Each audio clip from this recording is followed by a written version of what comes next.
Mari kita berdoa. Kasih karunia dan damai sejahtera yang dari Allah Bapa dan dari anaknya Tuhan Yesus menyertai saudara sekalian. Amin. Shalom saudara-saudara yang dikasihi oleh Tuhan Yesus dimanapun kita berada. Salam jumpa dan salam sehat. Semoga semua kita dalam keadaan sehat-sehat saja.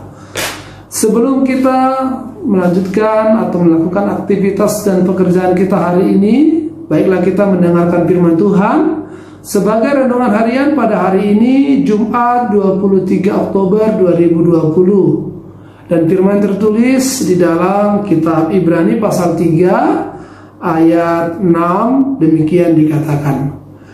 Tetapi Kristus setia sebagai anak yang mengepalai rumahnya, dan rumahnya ialah kita. Jika kita sampai kepada akhirnya teguh berpegang pada kepercayaan dan pengharapan yang kita megahkan. Demikian firman Tuhan. Saudara-saudara yang dikasihi oleh Tuhan Yesus, setia atau kesetiaan adalah salah satu sifat yang sangat disukai oleh manusia. Semua orang sangat suka bersahabat, berteman, atau hidup bersama, atau bekerja bersama dengan orang yang setia. Setia di dalam memegang perjanjiannya, setia di dalam mengerjakan pekerjaannya, setia di dalam segala perkara yang dipercayakan kepadanya, setia di dalam kasihnya, setia di dalam menaati segala peraturan, dan setia dalam segala hal. Tentu jika kita ditanya, saya atau saudara juga sangat senang bergaul, berteman, bersahabat, atau membangun relasi dan hidup bersama dengan orang yang setia.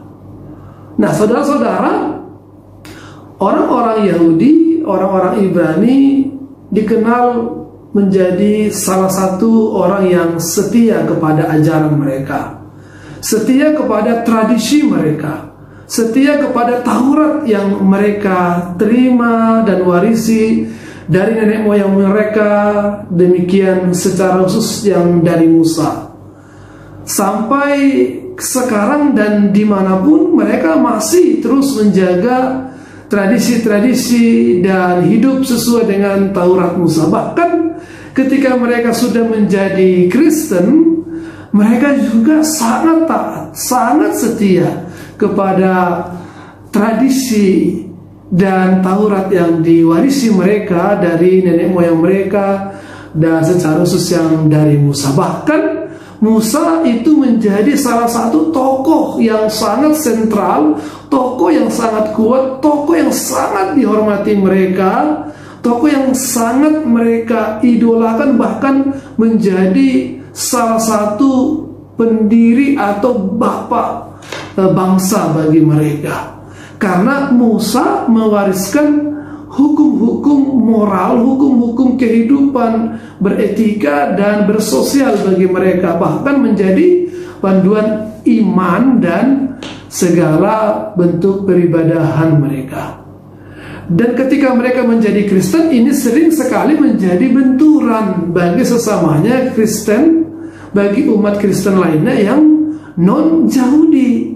Karena sering sekali orang-orang Ibrani ini memaksakan atau mengharapkan bahwa orang-orang Kristen non-Yahudi juga harus tunduk, harus taat, harus melakukan Taurat dan tradisi-tradisi perjanjian lama itu sebagaimana mereka yang terus melakukannya meski mereka sudah menjadi Kristen. Dan tidak menjadi sebuah keheranan jika hal-hal yang seperti itu mereka lakukan, terjadi benturan-benturan, terjadi keributan, terjadi perselisihan di antara umat. Nah, melihat hal inilah rasul-rasul menuliskan kitab Ibrani ini yang ditujukan kepada orang-orang Kristen Ibrani.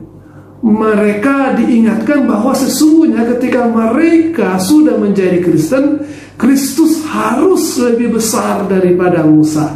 Ketaatan Kristus ketundukan kepada Kristus, kesetiaan kepada pengajaran Kristus harus di atas dari kesetiaan mereka kepada ajaran Taurat dan tradisi yang diwarisi oleh Musa.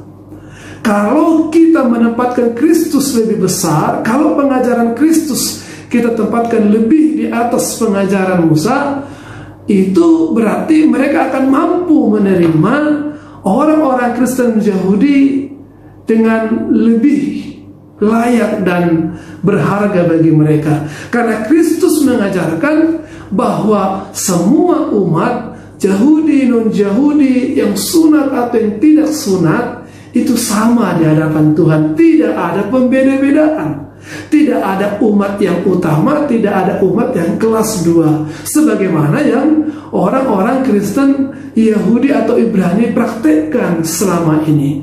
Rasul-rasul Yesus mau supaya mereka lebih menempatkan Yesus lebih besar di bawah atau di atas Musa, karena pengajaran Yesus lebih menjangkau keseluruhan dan menempatkan semua orang sama di hadapan Tuhan. Memang Musa adalah pribadi yang setia sebagai pelayan Tuhan di bait Allah. Memang Musa adalah tokoh yang setia di dalam panggilannya. Tapi lebih daripada Musa, Yesus sebagai anak Allah, Yesus sebagai Allah sendiri yang menjadi manusia, juga lebih setia di dalam segala misinya.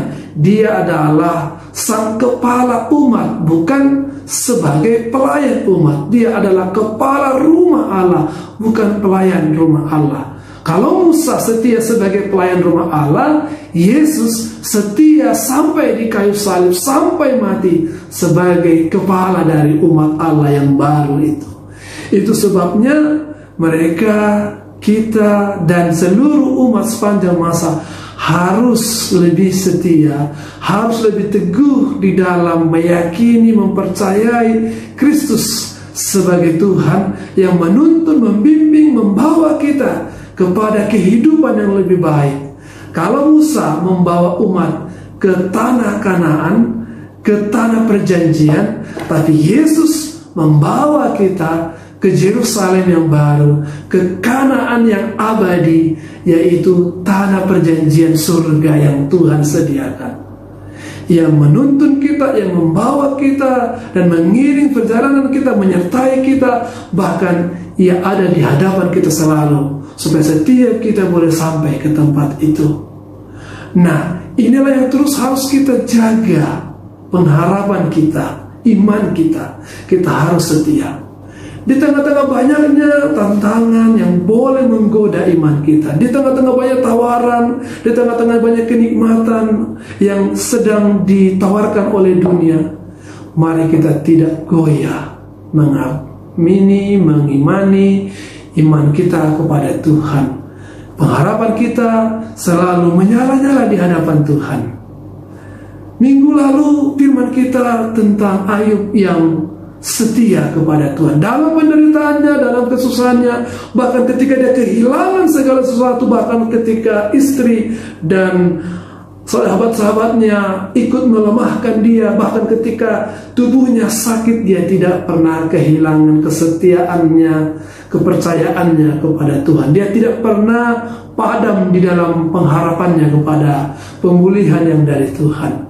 Itu sebabnya dia mendapatkan kembali segala sesuatunya, bahkan berlipat kali ganda. Dia mendapatkan berkat, dia mendapatkan kekayaan, umur yang panjang, dan segala kemuliaan.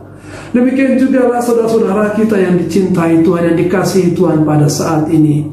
Dalam segala pekerjaan kita, dalam segala aktivitas kita, studi kita, dimanapun kita berada, apa yang kita akan lakukan sepanjang hari ini dan seterusnya, marilah kita tetap menjaga kesetiaan kita kepada Tuhan, menjaga pengharapan kita tetap terus menyala di hadapan Tuhan, sehingga saatnya akan tiba, Tuhan akan memberikan.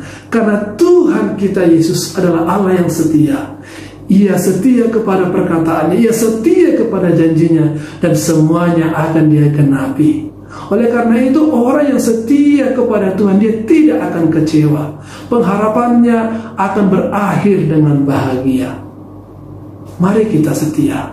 Mari kita selalu berjalan di jalan Tuhan dan mempunyai pengharapan pertolongan kita, penyertaan kita datangnya dari Tuhan saja. Amin, kita berdoa. Terima kasih Tuhan untuk firman-Mu yang mengajarkan kepada kami untuk memiliki kesetiaan dan iman yang teguh di dalam kepercayaan dan pengharapan kepada Tuhan saja. Karena Tuhan adalah Allah yang setia. Tuhan tidak akan membiarkan pengharapan kami itu sia-sia. Tapi pengharapan kami hanya ada di dalam Tuhan, dan Tuhan pasti akan menggenapinya. Terpujilah Engkau Bapa, hari ini, sekarang, sampai selama-lamanya. Di dalam nama Tuhan Yesus kami berdoa dan mengucap syukur. Kasih karunia Tuhan kita Yesus Kristus, kasih setia daripada Allah Bapa, serta persekutuan Roh Kudus itu yang menyertai memberkati saudara sekalian sekarang sampai selama-lamanya. Amin. Selamat beraktivitas Bapak Ibu Saudara-saudara. Tuhan Yesus menyertai, Tuhan Yesus memberkati apapun yang kita lakukan sepanjang hari ini. Amin.